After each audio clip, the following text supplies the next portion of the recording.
Session 10 reading, entitled Working the Democratic System.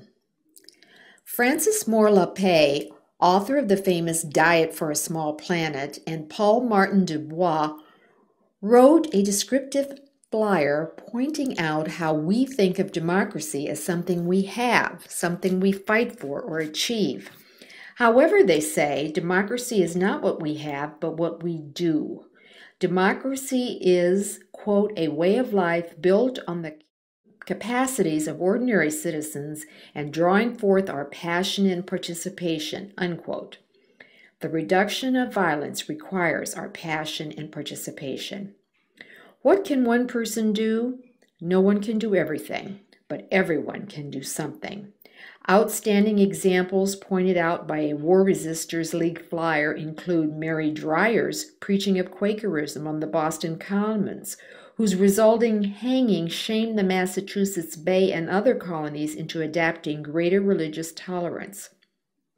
Or Henry David Thoreau's one night in jail protesting the Mexican War and his resulting book entitled On Civil Disobedience, inspiring leaders as widely apart as Leo Tolstoy in Russia and Mohandas Gandhi in India, and through them, Martin Luther King Jr. in the United States. It was Rosa Parks' persistence in sitting in the whites-only section of a Montgomery bus which triggered the whole civil rights movement and first involved Martin Luther King Jr.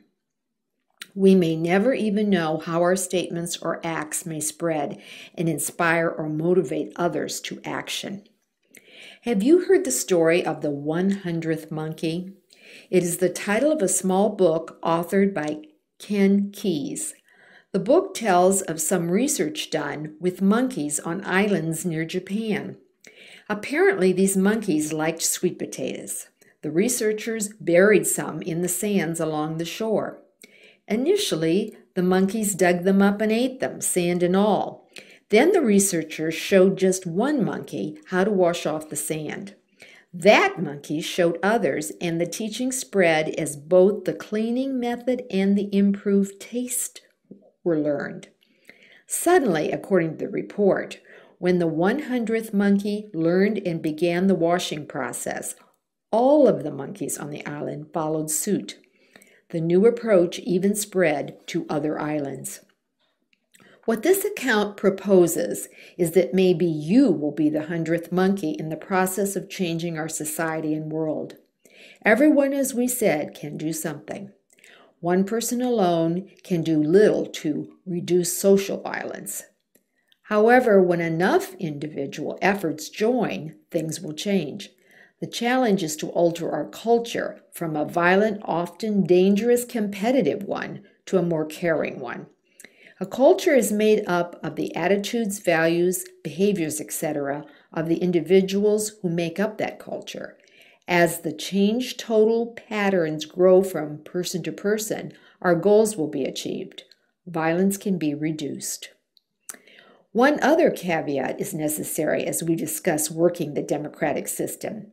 We must be sophisticated enough to know quite a bit about that system. For instance, we have suggested making the most out of elections. Much more than just voting or working for the candidate of your choice is required. For instance, unless we understand the existing methods of campaign financing, just supporting a good candidate of our choice, which is a worthwhile action, still cannot be enough, where offices in reality go to the highest bidder. What we think is an election too often can become an auction. We are talking here about working on community, national, and global problems. How can we affect them? Why should one? There are so many problems and concerns in daily life. But if the status quo is what satisfies the majority, why should I speak out? John Stuart Mill's essay on liberty says it is important because if the idea is no good, no one else will pay attention. But if it is good and speaking out is denied, then the action will be deprived of that good idea which might well take root and grow to the benefit of all. Furthermore, everyone should be included. Exclusion, inattentiveness to anyone is a major form of violence, as we have learned. Again, it is so hard to change government. Again, if it is so hard to change government, that the normal actions of talking, letter writing, lobbying, working in campaigns fail, what else can be done? Direct nonviolence may have to be invoked.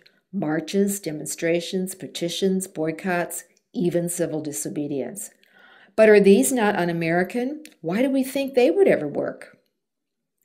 Well, very little social improvement has taken place in United States history through normal legislative channels. People worked on anti-slavery actions for decades. Women seeking the right to vote marched, lay down in the streets, went to prisons.